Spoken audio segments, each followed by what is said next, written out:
Hello everyone, welcome to Australian Book Travels and to our book recommendations for Monday the 4th of November, isn't it? Oh my goodness, time's going by. Okay, no chatter today. I don't want to really rush us, but I am going to have to rush us today. Well, not rush us, but it's a short one today. Only 2 books because on Wednesday, so that's this coming Wednesday, 2 days' time, the channel has its first anniversary or first birthday, that being Wednesday the 6th of November. And my plan is to make that a really big celebration, a really long, just by default it will be a really long video for you all, because we're going to have a bit of chatter. I have been asked for all of the new viewers, and perhaps even for all of you who have been subscribed or viewing for a long time, just to refresh who I am, let you know who I am, why I began the channel, and where we see the channel going. I also want to do a few book recommendations, a few recaps on the year's books, on my what I believe to be the most wonderful books that I've read this year. And I may in that put a couple of new ones, add new ones to the mix. Also, there will be a bit of extra video footage because there are some things I'd like to show you.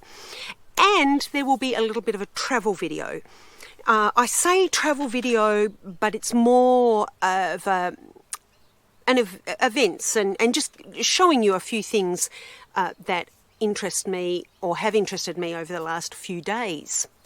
So it has to be a short one today. We have to get on because otherwise this will be a long video and then you have a really long, I'm guessing it's going to be well over an hour on Wednesday.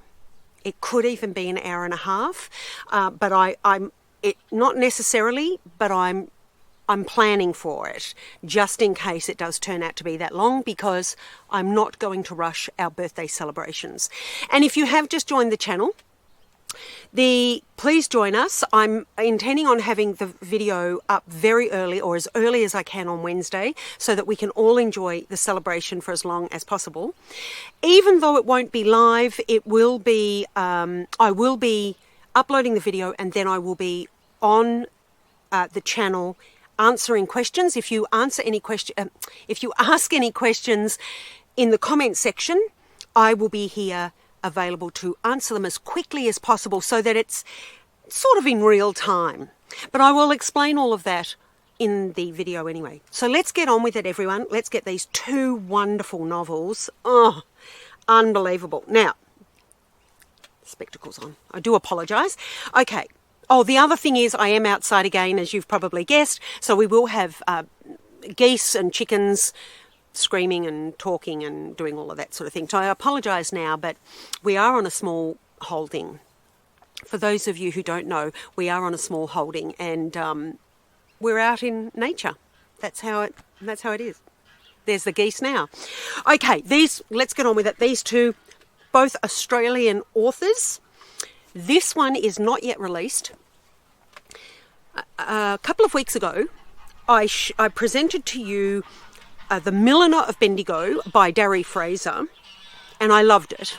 If you don't know who she is, or you haven't read it before, or you didn't watch, or you were not able to watch that video, it was from a few weeks ago. I will try and put the link in the description box below.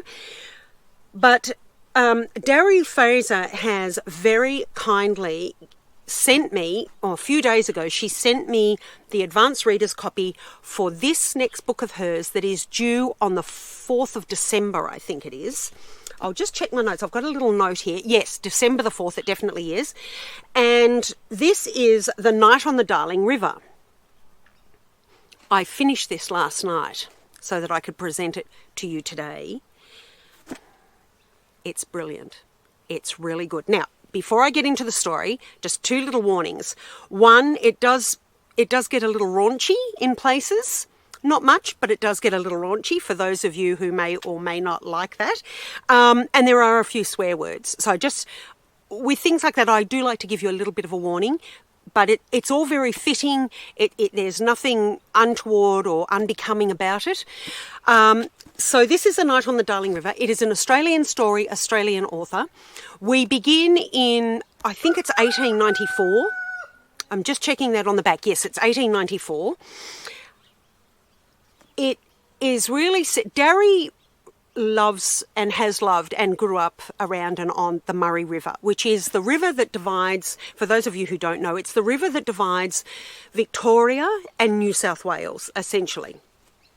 And if Victoria was here, Victoria is in a triangular shape. New South Wales is here, South Australia, and then Queensland and the Northern Territory. The Murray runs along that edge of the triangle between New South Wales and Victoria. And of course there are towns along the way, along the Murray. The Murray in the 1800s was very much the transport hub of Victoria and New South Wales.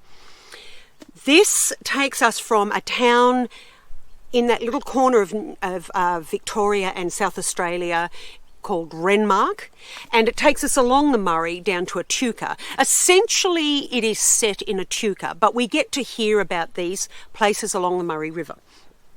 It is also set in a time when Australia, and particularly Victoria, in the mid-1800s, was the wealthiest place in the world because of the gold that had been located in and around Victoria. And so we had these beautiful buildings and wealthy people who were made here or who came from England particularly, and made money here and invested here and invested in magnificent buildings that sadly, particularly in Melbourne, a lot of them have now been demolished. But it was a very, very wealthy place. Now, by the 1890s, or even the 1870s to 1890s, we had drought, terrible drought, and as a result of that, the wool and the meat and the food industry suffered great losses. Consequently, Victoria suffered great economic losses. And we had then recession and depression. We also actually, which is mentioned in this as well, there were shearers' strikes. Australia had a lot of wool. In fact, we're still known as having the best merino wool in the world. But it was really a big enterprise, absolutely ginormous enterprise in the 1800s. And there were shearer strikes all across Australia. Remembering too that Australia before 1901 was a divided country. It was, all the states had different governments, different police force, different rules. We even had different gauges on the train tracks. In fact, even when I was younger, there was some differences between the gauges of the train tracks between here and New South Wales. And so trains would have to, passengers would have to change at the border to continue on their journey from Melbourne to Sydney and so forth. But that is all changed now. Now, in 1901, we became a federation, although we were still under the guide of the Empire and what then became the Commonwealth of England. It wasn't until 1901 that we became much more united. So in 1894, all of the states were very different. They were run differently, and although they were still essentially English and they were Europeans, we were, the way that the states behaved, and even when I was younger, there were border stops on each of the borders, and you weren't allowed to transport food from one state to another. So there were border controls in between the states, well, particularly from Victoria to New South Wales and Victoria to South Australia. That no longer exists, but that was the residual of Australia being divided. for a number of reasons, to protect crops and things like that. But that was even around when I was younger. So here we are in 1894. Our protagonist Tess, we begin, and again, I'm not going to tell you the whole story, but we begin with Tess leaving an abusive husband. And there is a backstory to that too, as to how she came across this husband. We get to learn that. She is trying to escape. She's living in ECHUCA on the border, near the Murray, sitting on the Murray. In fact, it sits between three rivers. Again, we have a travel video on ECHUCA that we did earlier this year. So I will link that down below for you as well. So Tess is in ECHUCA. She is trying to escape her husband, and he is a shearer. He is away, and so she feels safe to try and escape from him. The concept, or the idea in this, where there is domestic abuse, is enlightening, but it's not too graphic. So it makes us aware of it, and there is some repercussions of that abuse that Dari gives to us, but it's not too graphic. It's graphic enough, but it's not too graphic, so it's not too depressing, if I may say that. It enlightens you and it makes you aware of it, and it's sad, but it's not too graphic.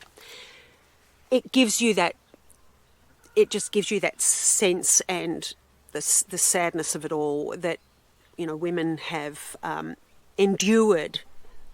Lots of women over the centuries have endured. So we have that.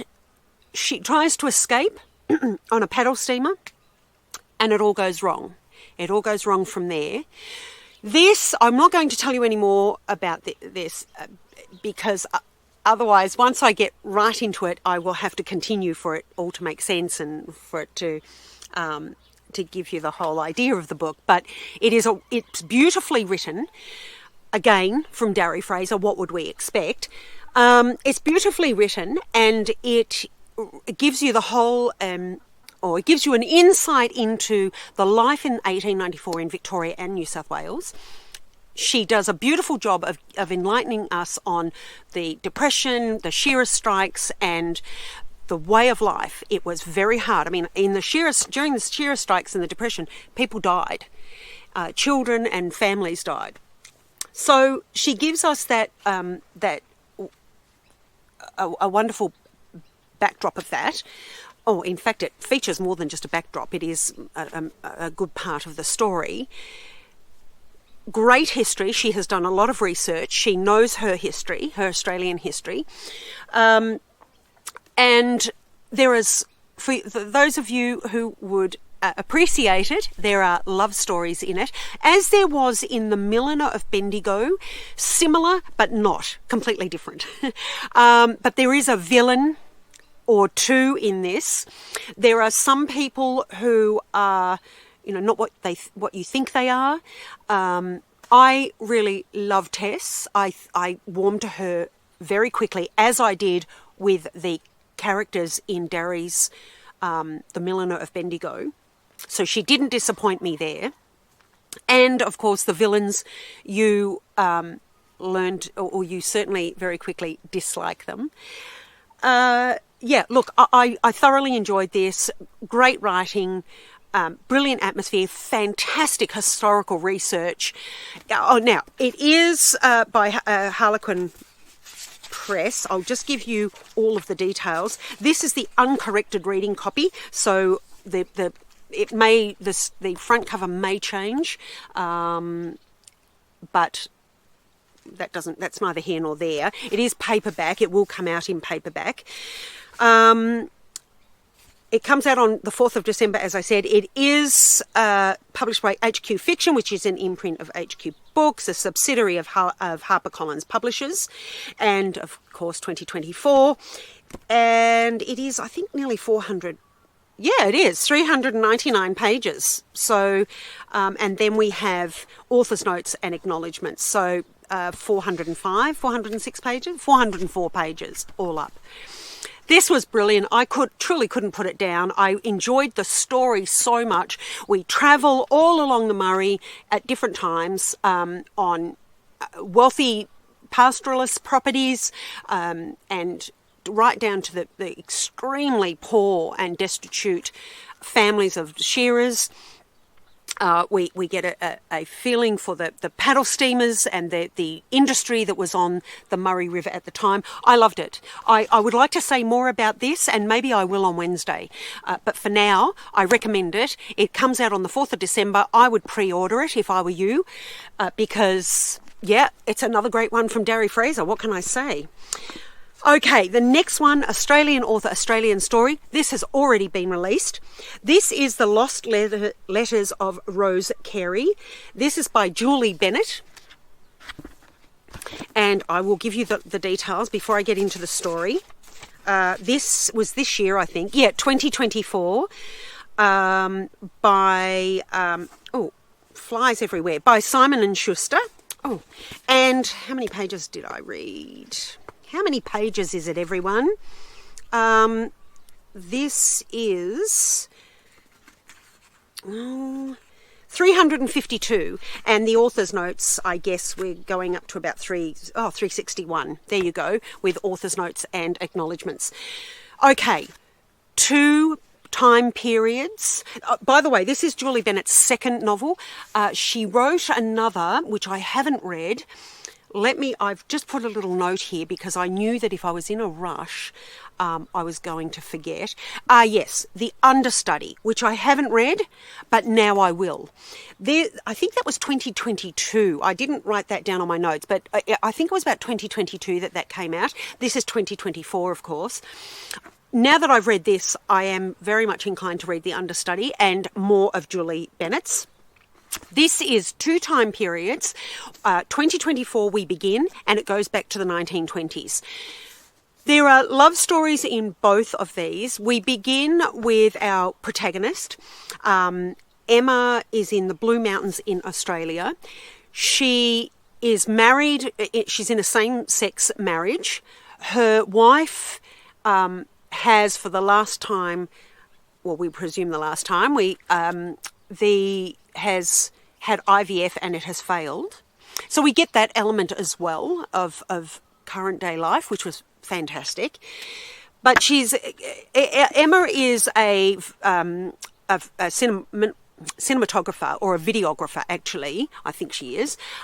She is in an old hotel, which was once an old home in the Blue Mountains, and whilst she's on a break from filming, she rummages through the rooms in the old hotel, and she comes across a box of old films and photos and camera. And this camera has her, or the box has her initials on it, which is really unusual. Her initials are quite unusual. Her surname begins with a Q, so too the initials ended with a Q, which was unusual. And she begins to think all sorts of things while she's trying to deal with the heartbreak of not being successful her wife not being successful on IVF.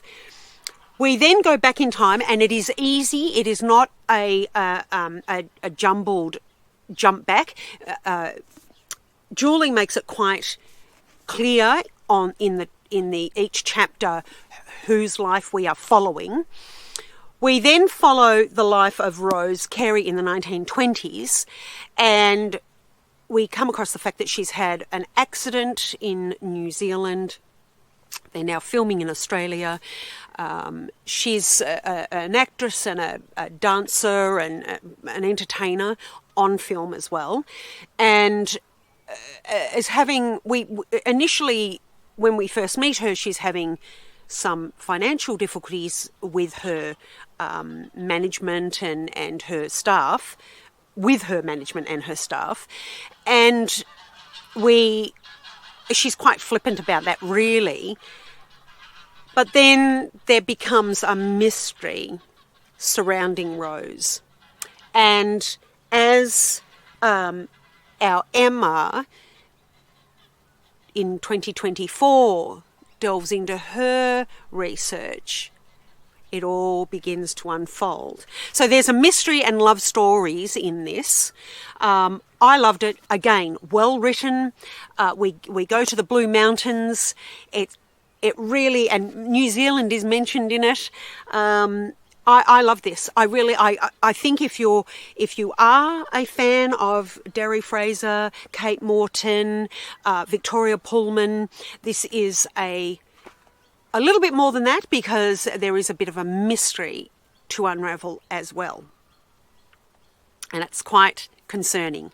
I thoroughly enjoyed this. I recommend it. Julie Bennett, and she has previously written The Understudy. I am going to locate a copy of that, and I will be interested in reading it because I read this. This has only been out, I think, about a month or maybe 2 months at the most, but I loved it. I'm looking forward to more from Julie Bennett. I recommend it. Okay, everyone, that's those two great Australian authors. In a similar vein, we're going back in history. It is history. We are in history. This is a 2-timeline mystery and love story. I couldn't put either of them down. They were absolutely brilliant, well written, great authors. We know Derry Fraser. She has written, I don't know, about 10 books now. I am eager. My first one I read of hers was The Milliner of Bendigo, which then I was just so eager to read more, and Derry then kindly sent me this last week. I think I received it on Friday and I read it over the weekend. And I think I received it on Friday, maybe a bit earlier than that, and then I finished it over the weekend. And then I bought this a few weeks ago, and yeah, I recommend both of them. They're absolutely fantastic. Get yourself a copy. Well, you'll have to pre-order Derry's, but get yourself a copy of both of those, or either of them, or put them on your wish list, because they are brilliant. Now, I'm hoping to see all of you at our birthday on Wednesday. It will be a long video, so do have your champagne or your cup of coffee or your cup of tea or your scotch or your soft drink or whatever you drink. I'm going to also have a piece of cake.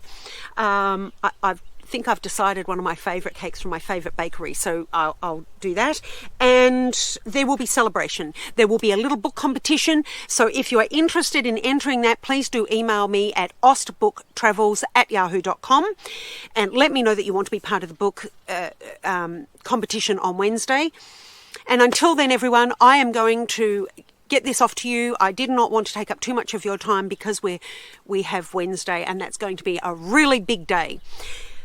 Okay, happy reading, safe travels, eat well, everyone, and don't forget to leave room for cake and a lovely drink on Wednesday. I will see you then, hopefully, and I'm looking forward to it. I'm excited. Okay, take care, everyone. Bye for now.